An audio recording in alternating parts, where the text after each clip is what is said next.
El Papa Francisco ha muerto. Y el mundo entero aún no comprende lo que realmente ocurrió esa madrugada del 21 de abril de 2025. No fue solo el final de un pontificado, fue el inicio de un misterio. Horas antes de su muerte, pidió estar completamente solo, encendió una vela, se arrodilló ante el Santísimo y escribió una carta que nadie ha podido leer completamente hasta hoy. Solo dejó una frase a la vista: Señor, ya estoy listo. ¿Por qué se despidió así?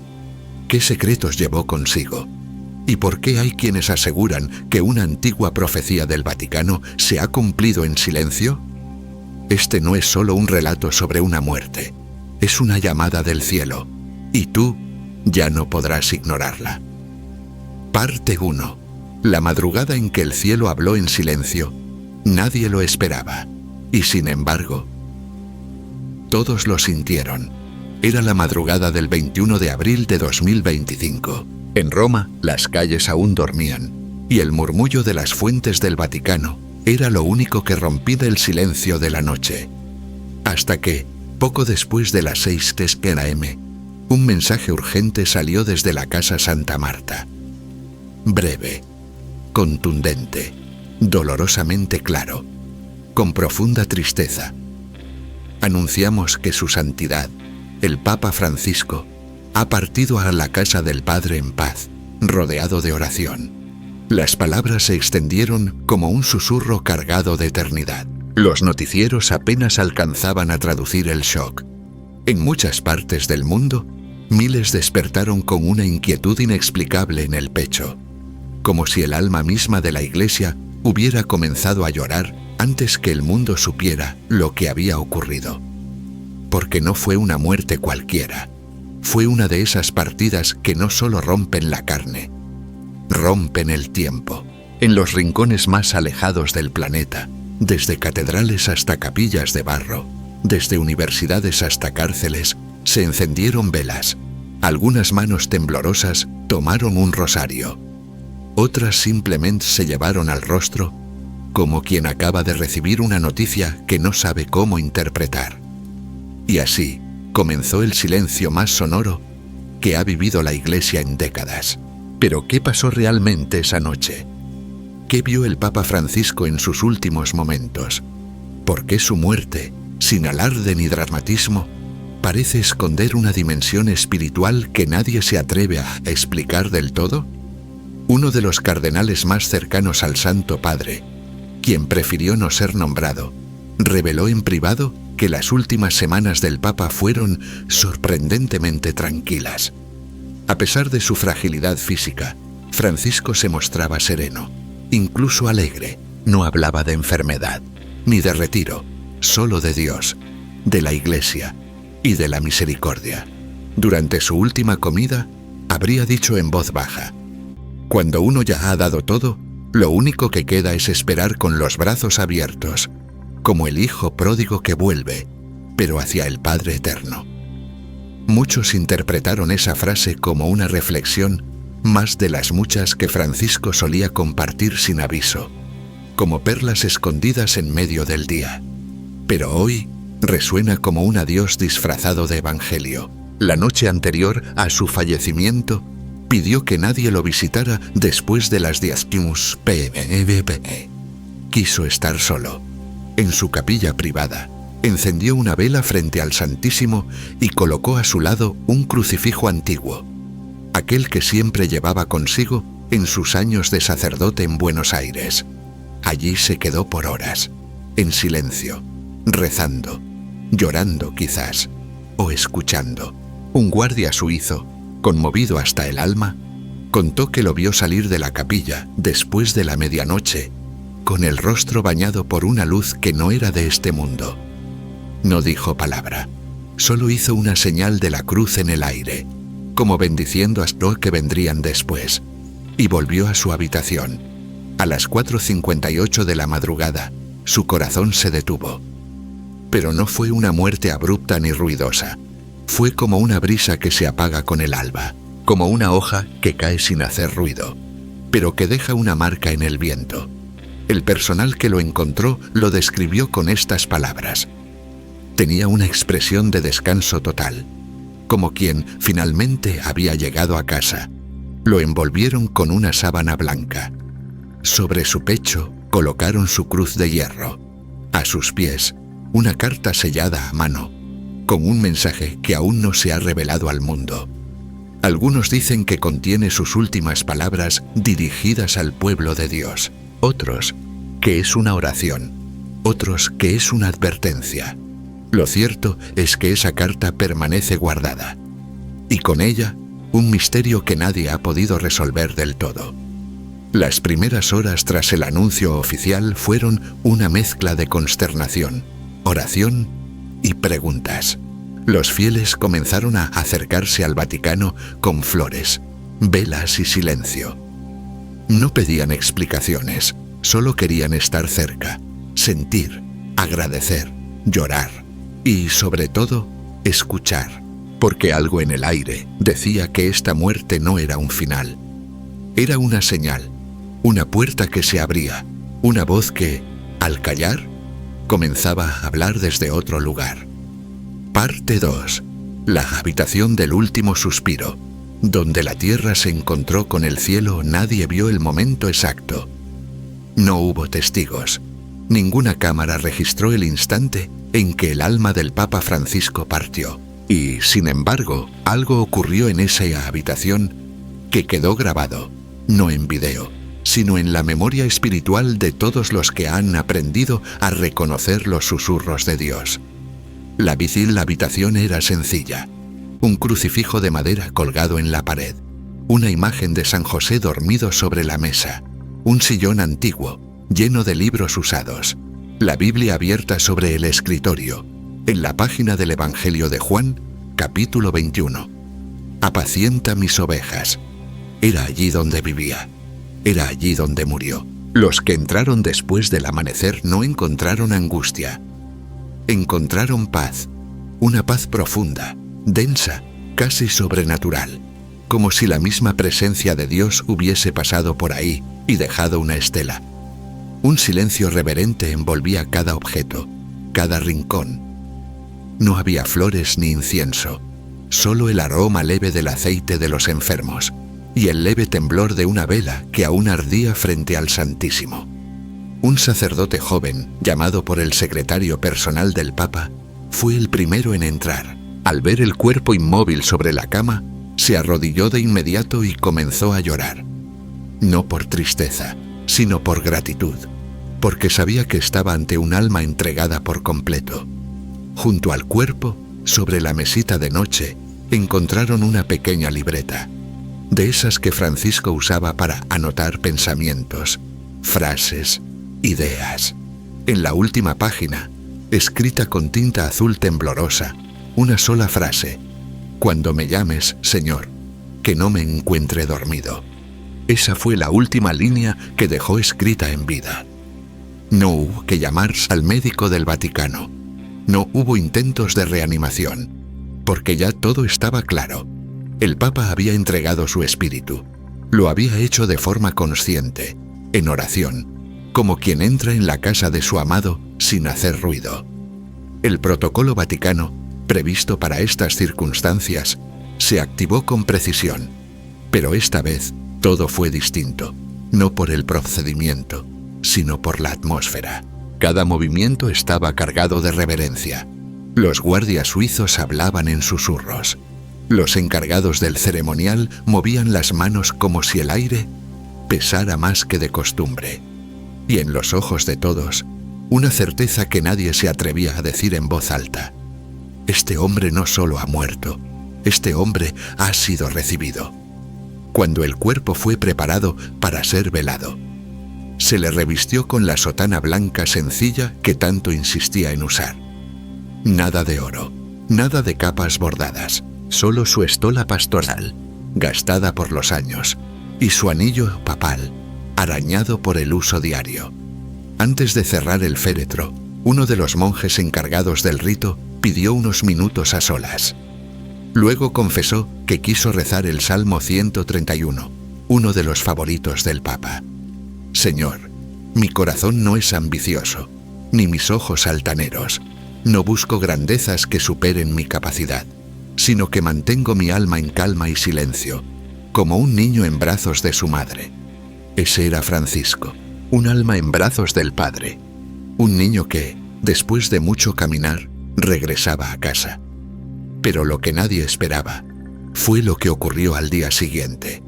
Un grupo de religiosas contemplativas de clausura, que habían rezado por el Papa durante años sin jamás verlo en persona, reportaron lo que llamaron un estremecimiento del espíritu justo a la hora de su muerte. Una de ellas, anciana y ciega, dijo entre lágrimas: «No sé por qué, pero sentí que el cielo acababa de abrirse y que alguien muy especial había sido llamado». En otra parte del mundo, un joven sacerdote en formación despertó de un sueño profundo con una frase en la mente: «Ve y sirve con alegría, el Papa ha llegado a su descanso». Historias así comenzaron a multiplicarse, no como hechos sobrenaturales de espectáculo, sino como pequeñas señales íntimas, como si el alma de Francisco, libre del cuerpo, comenzara a tocar los corazones de aquellos que habían caminado con él, aunque fuera a la distancia. Los periódicos hablaron de una muerte tranquila, pero quienes lo conocieron sabían que había sido una despedida orquestada por el cielo, porque Francisco no murió solo, murió acompañado por millones, murió entre oraciones susurradas, entre lágrimas agradecidas, entre cartas no abiertas. Murió como vivió, en silencio, en servicio, en profunda unión con aquel al que sirvió toda su vida. Y cuando su alma fue recibida, no hubo trompetas, solo una voz. La misma voz que lo llamó aquel día lejano en Buenos Aires, cuando era un joven seminarista perdido en sí mismo: «Ven, Francisco, has sido buen pastor, ahora reposa». Parte 3. El secreto en la carta. Lo que Francisco quiso decirnos después de su muerte, cuando se supo que el Papa Francisco había dejado una carta escrita a mano, sellada con cera blanca y depositada cuidadosamente junto a su lecho antes de morir. El mundo católico contuvo la respiración. No era una encíclica, no era un discurso preparado por el equipo de protocolo. Era algo más íntimo, más directo, más humano y por eso mismo más poderoso. Nadie sabía exactamente lo que contenía. La carta fue entregada al secretario personal del Papa con instrucciones precisas: abrirla únicamente después de su partida. No debía ser publicada de inmediato, solo compartida cuando la Iglesia estuviera lista. Lo que hizo que muchos se preguntaran: ¿para qué momento estaba escrita esa carta? ¿Y qué mensaje tan profundo habría guardado el Santo Padre en sus últimas palabras escritas?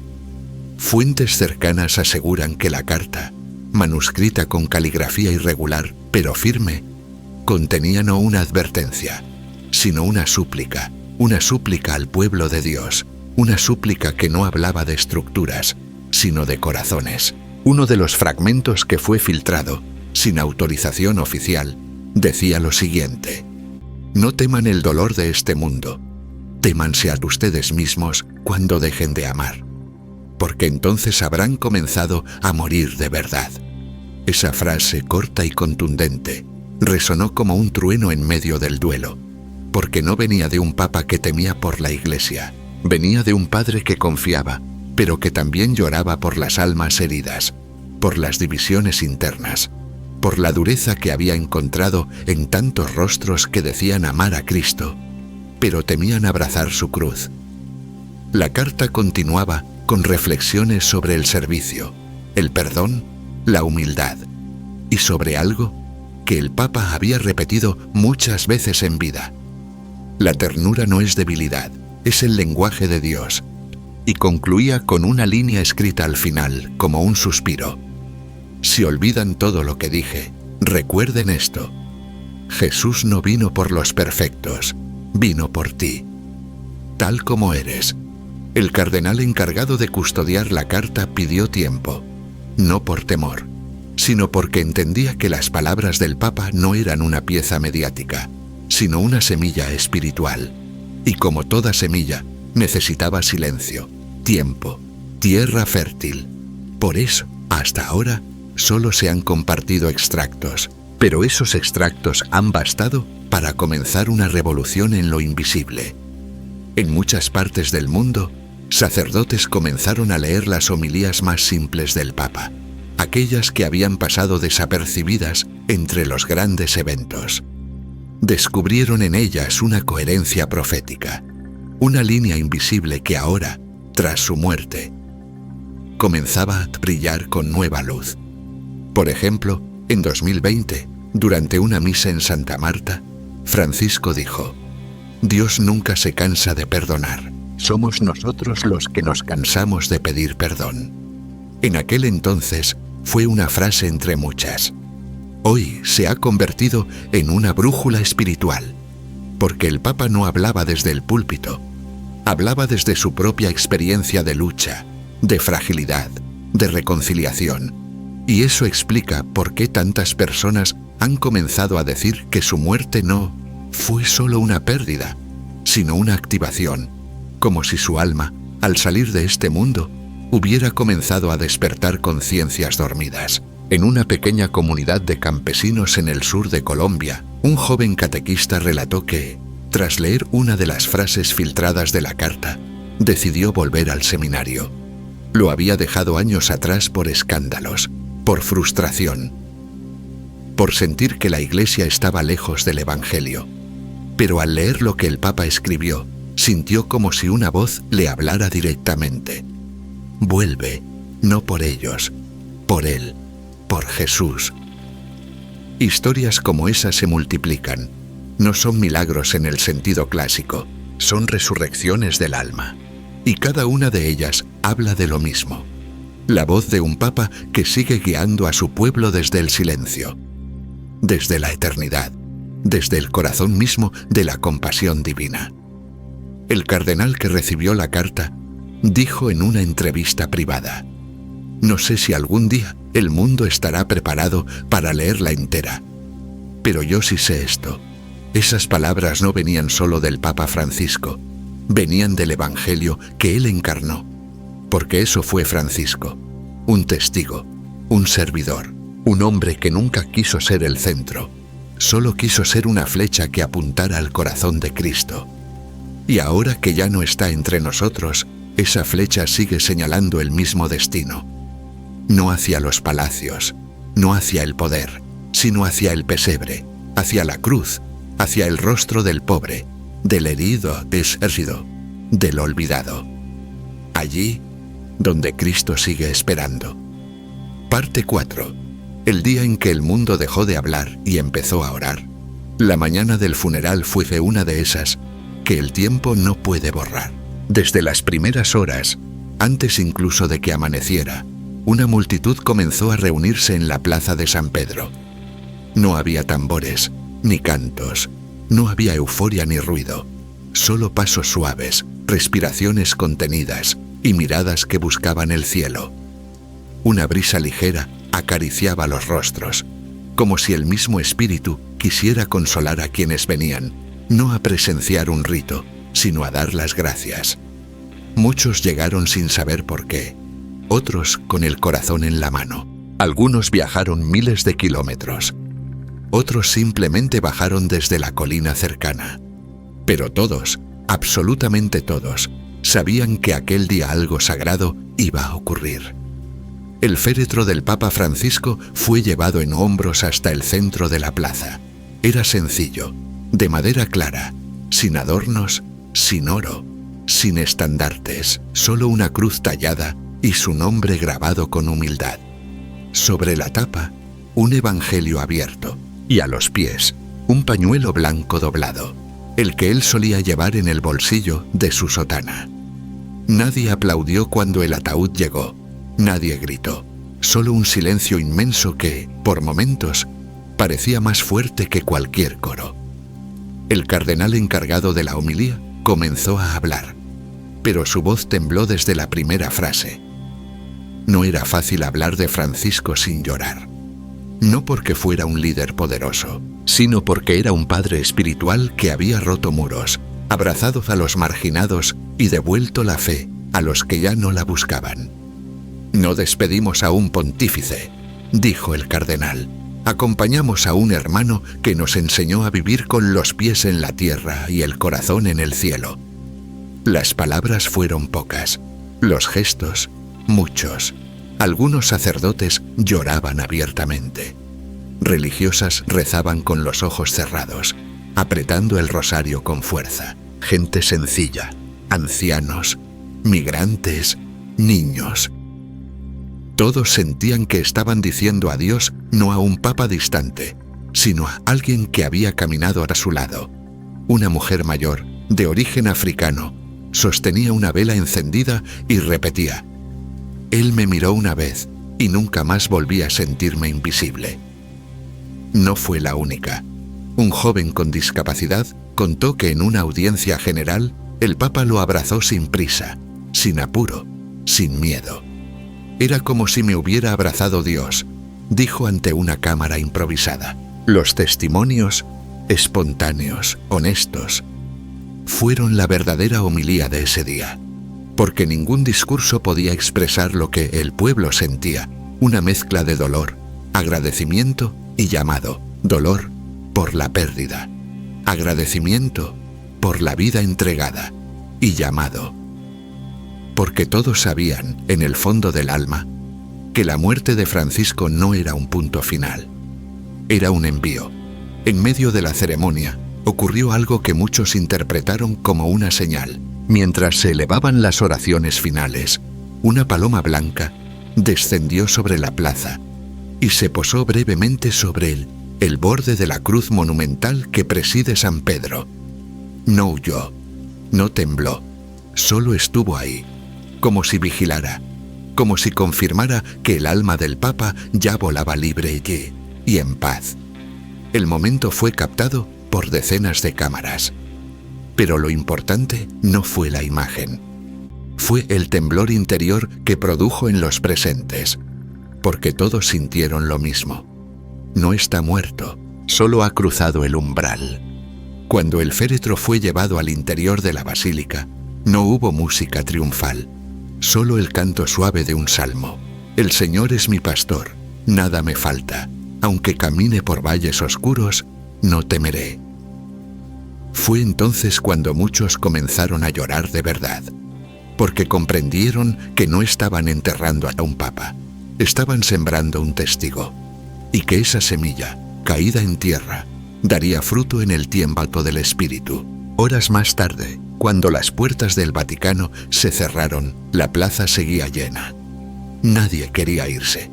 Algunos comenzaron a rezar espontáneamente, otros entonaban cantos suaves. Nadie organizaba nada. Todo surgía de lo profundo, porque el alma del pueblo de Dios, tocada por la vida de Francisco, no quería volver al mundo como si nada hubiera pasado. Y quizás esa fue su última enseñanza.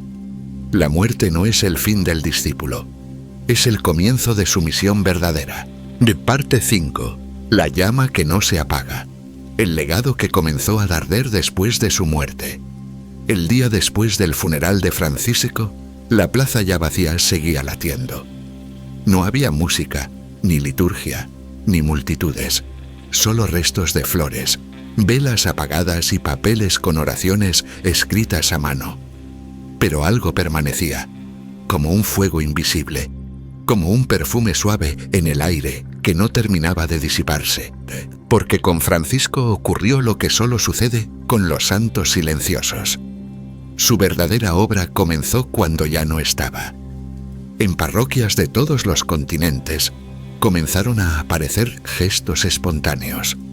Sacerdotes que volvieron al confesionario después de años. Comunidades religiosas que retomaron la adoración perpetua. Laicos que se ofrecieron para servir a los pobres, no por estrategia, sino por una herida abierta en el corazón que les pedía actuar. ¿Qué fue lo que encendió esta llama?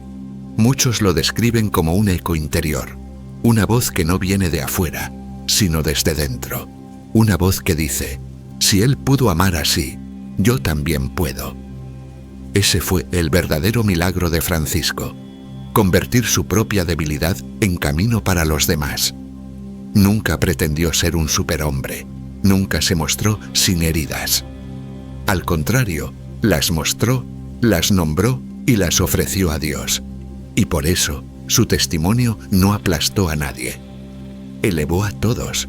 En las semanas siguientes a su muerte, comenzaron a viralizarse fragmentos de sus homilías menos conocidas. Palabras que antes habían pasado desapercibidas, pero que ahora quemaban como fuego nuevo. Una de ellas, dicha en una capilla casi vacía durante los años de pandemia, conmovió profundamente a miles. Si tienes miedo de volver a Dios, piensa en esto: Él no se cansó de esperarte. No seas tú quien se canse de volver. Esa frase fue compartida más de 10 millones de veces en redes sociales. No por su forma, sino por su verdad. Era lo que muchas almas rotas necesitaban oír. Y fue como si el mismo Papa hablara desde el cielo, pero con el mismo tono cálido y directo de siempre. En América Latina se organizaron vigilias silenciosas. En Asia, comunidades enteras comenzaron a rezar el rosario nuevamente, dedicándolo a la memoria del pastor que nunca se olvidó de los últimos. En África, los misioneros comenzaron a relatar historias de cómo Francisco, sin haberlos visitado, les había llegado igual, por cartas, por gestos, por encíclicas escritas con olor a pueblo. Y en Europa, donde la fe parecía dormida, comenzó un temblor suave. No fue una multitud, fue una minoría silenciosa, pero esa minoría empezó a moverse, a organizar encuentros, a volver a creer que la Iglesia aún podía parecerse a Jesús. Lo más asombroso fue lo que ocurrió en Buenos Aires, su ciudad natal. Allí, en la pequeña capilla donde celebró su primera misa como sacerdote, un grupo de jóvenes decidió iniciar un movimiento de la misericordia cotidiana.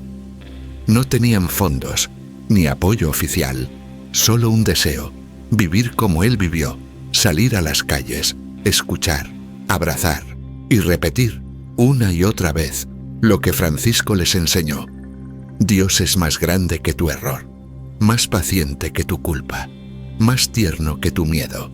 Esa frase se convirtió en su lema y comenzó a recorrer escuelas, hospitales, cárceles, no como consigna, sino como verdad vivida.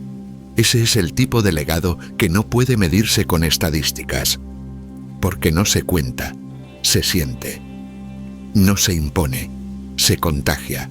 Y eso está ocurriendo ahora. El legado de Francisco no es un museo, es un fuego que, como el de Pentecostés, no destruye, purifica. Purifica corazones cerrados, purifica estructuras oxidadas, purifica miradas viejas que habían dejado de esperar. Y lo más hermoso es que este fuego no necesita permiso para arder. Ya está en marcha, en cada gesto de perdón, en cada abrazo a un descartado, en cada oración dicha con fe simple, en cada parroquia que decide ser más hospital que oficina. Porque el Papa que eligió vivir con olor a oveja, ahora vive en cada rincón donde alguien elige amar más y juzgar menos. Y eso nadie lo podrá apagar. Parte 7. El Papa de los pequeños y la Iglesia que aprendió a arrodillarse. Si hubo algo que definió todo el pontificado de Francisco, fue su opción constante, decidida y radical por los pequeños. No fue una estrategia pastoral, no fue una agenda política, no fue un acto de marketing espiritual, fue el Evangelio hecho carne, fue el corazón de Cristo latiendo en un unopod que jamás se olvidó de los últimos. Desde los primeros días de su elección, cuando se asomó al balcón de la Basílica de San Pedro y pidió: «Recen por mí», ya estaba marcando una diferencia. No hablaba desde el trono, hablaba desde el suelo. Y ese lugar, el de los pequeños, el de los invisibles, el de los que no tienen voz, fue el lugar donde eligió vivir su misión. Visitó cárceles antes que catedrales. Bendijo a niños con discapacidad antes que a embajadores. Lavó los pies de mujeres migrantes musulmanas, mientras algunos lo acusaban de romper tradiciones. Y lo hizo sin alarde, sin discurso.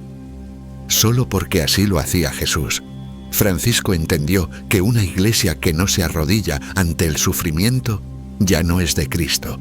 Por eso incomodó tanto, porque rompió el molde del Papa distante y lo reemplazó con la figura del Padre cercano, del pastor con olor a oveja, del hombre que se mancha las manos para sostener al caído. Muchos lo llamaron revolucionario, pero él solo devolvía a la iglesia su verdadero rostro, un rostro que había olvidado cómo llorar, cómo servir, cómo acariciar sin miedo. Un joven seminarista escribió en su diario el día del funeral: Francisco no me enseñó a ser sacerdote, me enseñó a ser cristiano, y esa enseñanza está marcando a toda una generación, porque su muerte no detuvo su obra, la multiplicó. Los testimonios de quienes fueron tocados por su ternura se cuentan por miles. En Filipinas, un niño con parálisis cerebral que nunca había sonreído, sonrió el día en que vio al Papa tocar su cabeza. En México, una madre que había perdido a su hijo en un tiroteo, encontró paz al recibir una carta escrita por el propio Francisco.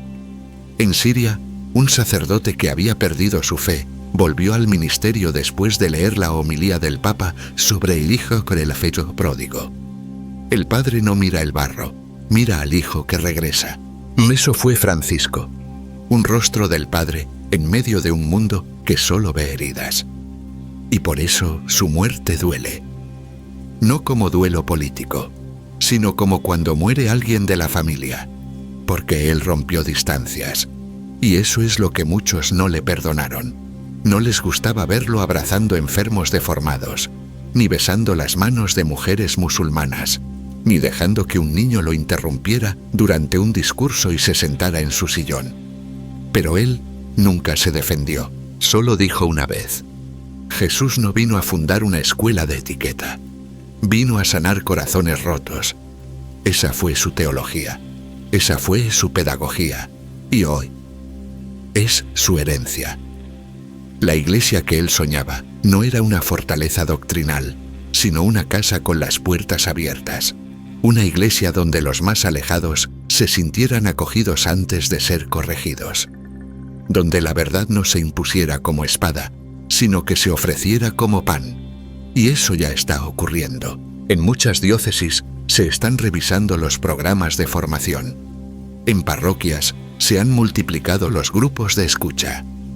En los seminarios se estudian no solo sus documentos, sino sus gestos, porque todos han comprendido que el verdadero magisterio de Francisco fue su humanidad.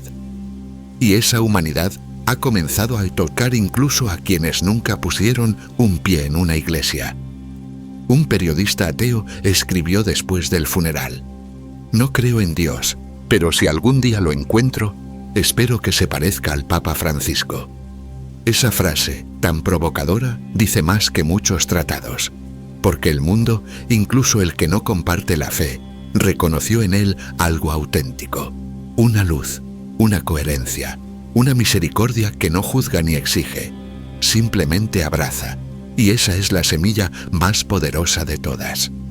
La iglesia que se está despertando tras su muerte es una iglesia más humilde, más samaritana, más servidora. Y aunque queda mucho por sanar, por transformar, por purificar, ya hay un camino trazado. Y ese camino huele a pan, a lágrimas y a ternura.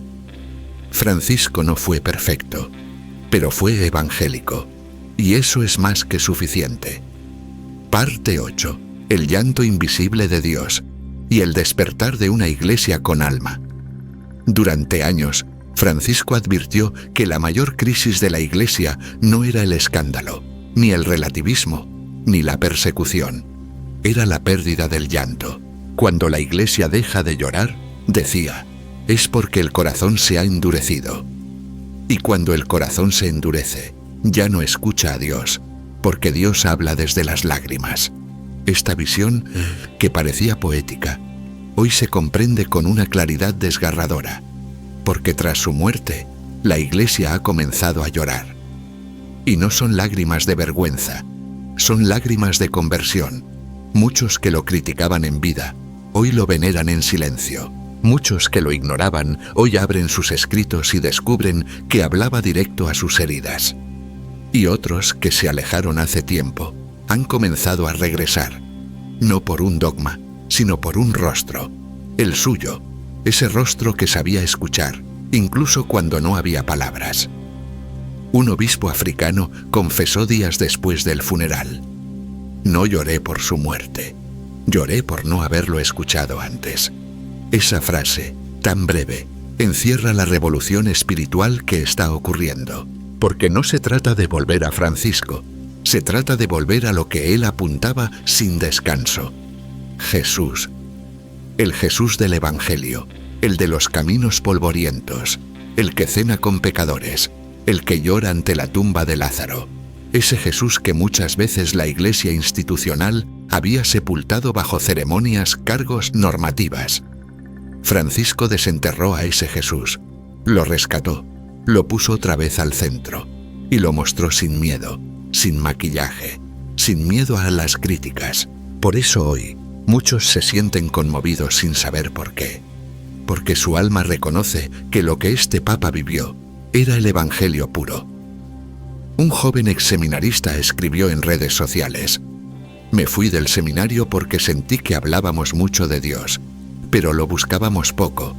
Hoy, con Francisco muerto, siento que quiero volver, porque en él lo vi vivo. Ese tipo de experiencias se multiplican cada día.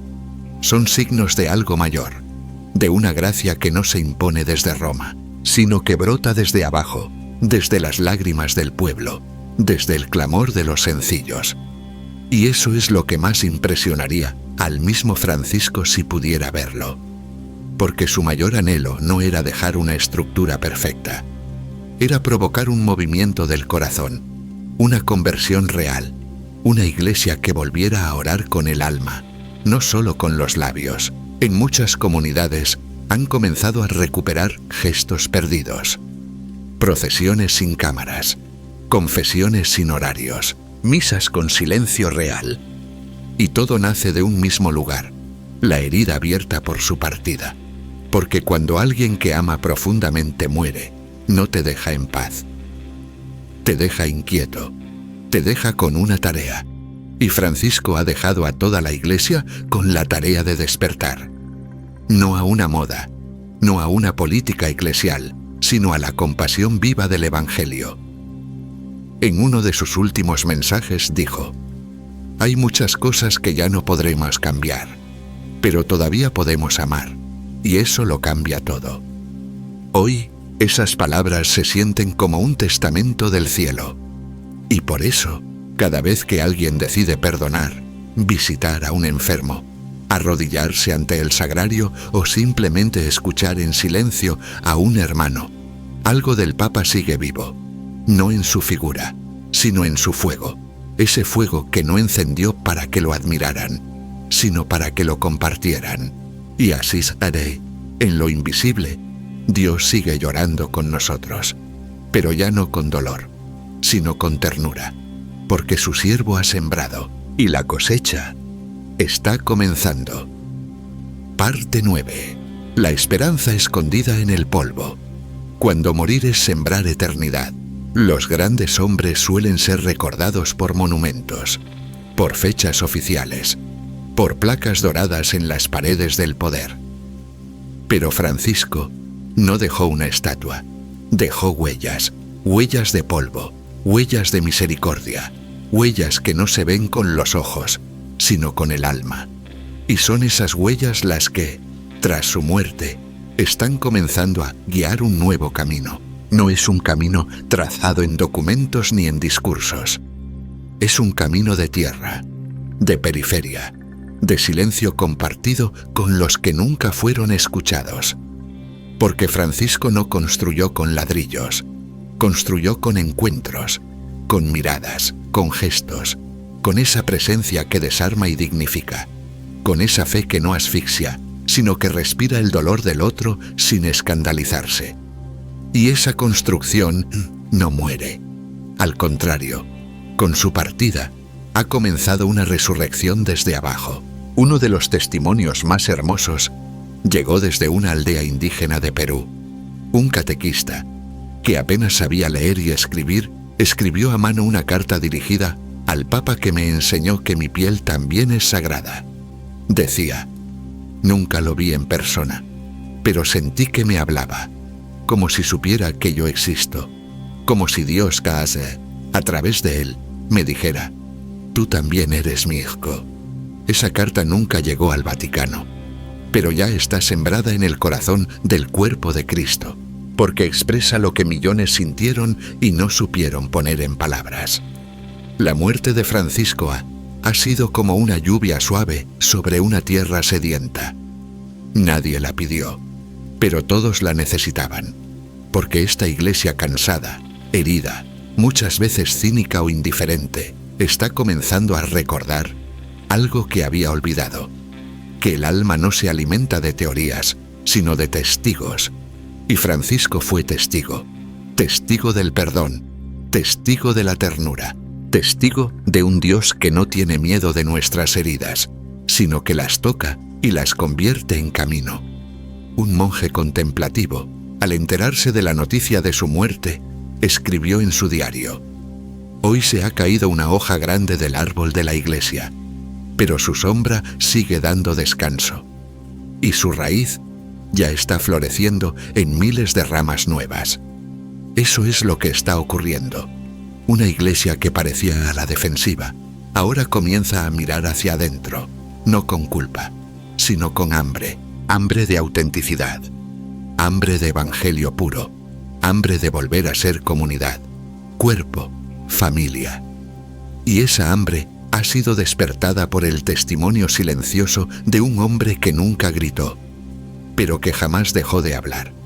Hoy, el nombre de Francisco se susurra en oraciones espontáneas, se escribe en paredes humildes, se canta en asambleas pequeñas, se lleva en estampas simples, junto al rostro de Jesús misericordioso.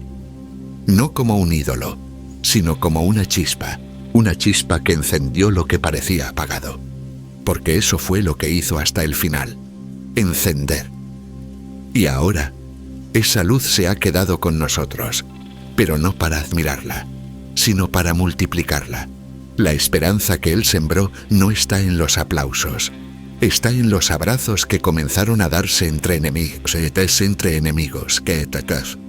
en las reconciliaciones familiares que se están produciendo tras su muerte, en los jóvenes que están discerniendo su vocación sin miedo, en los ancianos que vuelven a rezar con lágrimas.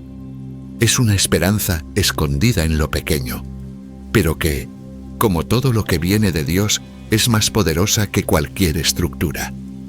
Y así Francisco sigue evangelizando, sin cuerpo, pero con espíritu, porque cuando alguien muere amando así, no se va. Se queda para siempre donde el amor sigue luchando. Parte 10. El Papa que se fue para quedarse, y la Iglesia que comienza a caminar con el corazón desnudo. La muerte de Francisco no cerró una etapa, abrió una herida sagrada, una grieta en el cuerpo de la Iglesia por donde ha comenzado a entrar, no el miedo, sino la luz, no la nostalgia, sino la gracia, porque los santos no se despiden, los santos se siembran. Y Francisco, aunque nunca se llamó santo ni quiso parecerlo, ha sido sembrado en el alma de un pueblo que vuelve a sentir, y ese sentimiento, lejos de ser emoción pasajera, es el principio de algo nuevo, un despertar, un retorno, una renovación que no depende de cónclaves ni reformas, sino de corazones que han sido tocados por la misericordia. Desde su partida, algo ha comenzado a cambiar. No afuera, adentro, en el silencio de quienes vuelven a confesarse después de años, en las miradas de sacerdotes que ya no predican desde el deber, sino desde el asombro, en los niños que preguntan ¿por qué todos lloran por un viejito que hablaba de abrazar? Y en cada respuesta sincera se esconde el milagro más grande de todos, el regreso de la ternura a la fe, porque sí, Con Francisco, la ternura ha vuelto a la Iglesia, y con ella, Dios vuelve a ser confiable para millones que lo temían. Una mujer divorciada, rechazada durante años, escribió en su cuaderno tras ver el funeral: «Nunca sentí que la Iglesia fuera para mí, pero cuando vi al Papa llorar por los que viven en la calle, entendí que tal vez Dios también llora por mí». Ese tal vez ha salvado más almas que 1000 tratados teológicos, porque no todos necesitan certezas. Algunos solo necesitan una grieta, un respiro, una señal de que no están excluidos del amor eterno. Y eso fue Francisco, no una fortaleza, sino una grieta por donde entró el cielo. Hoy su tumba en las grutas vaticanas es visitada en silencio, pero lo más impresionante no está bajo tierra. Está en las calles, en las casas, en los hospitales, en las cárceles, en los seminarios, en los conventos, en los corazones, porque Él no dejó solo documentos, dejó fuego, dejó compasión, dejó un mapa, el de la Iglesia samaritana, esa que se agacha, que se ensucia, que escucha, que no pregunta ¿qué hiciste?, sino ¿dónde te duele? Esa es la Iglesia que ahora comienza a caminar con el corazón desnudo, sin miedo, sin máscaras, con heridas, pero viva. Una Iglesia que ya no tiene a Francisco como pastor, pero sí lo tiene como alma. Y tal vez eso era lo que él más deseaba: no ser recordado, sino reproducido; no ser admirado, sino imitado; no ser elevado, sino replicado en cada gesto sencillo, en cada abrazo sincero, en cada oración que diga: Señor, ten piedad de mí. Así termina su historia. Pero comienza la nuestra, porque su vida ha sido un llamado, su muerte, una respuesta, y su ausencia, la prueba de que Dios aún camina con nosotros. Amén. El Papa Francisco ya no está entre nosotros. Su silla está vacía, su voz ha callado, y sin embargo, nunca ha estado tan presente, porque su partida no apagó su mensaje. Lo encendió, no cerró un capítulo, abrió una herida sagrada en el corazón de la Iglesia que, en lugar de sangrar, ha comenzado a sanar. Hoy, el mundo católico no solo guarda luto, está empezando a despertar, a mirar hacia adentro, a recordar lo esencial, a volver a lo pequeño, a lo silencioso, a lo real. Francisco no vino a salvar a la Iglesia, vino a recordarnos que ya fuimos salvados y que lo único que nos queda es amar sin miedo. Esa fue su vida, un acto de amor sin interrupciones, una homilía vivida, una oración encarnada. Y ahora nos toca a nosotros, no con grandes gestos, sino con el mismo Evangelio que él abrazó hasta el último aliento, porque el Papa que se inclinaba para besar heridas, que lloraba por los pobres, que pedía perdón con el alma y que eligió morir sin ruido, nos deja una misión más fuerte que cualquier testamento. Haz tú lo mismo. Ama, escucha, perdona, camina con los últimos. Y no olvides nunca que Dios te sigue esperando, justo donde duele. Si esta historia tocó tu alma, no la guardes solo para ti. Compártela. Déjala llegar a los corazones que más necesitan volver a creer. Suscríbete a este canal si quieres seguir profundizando en la fe viva que Francisco sembró.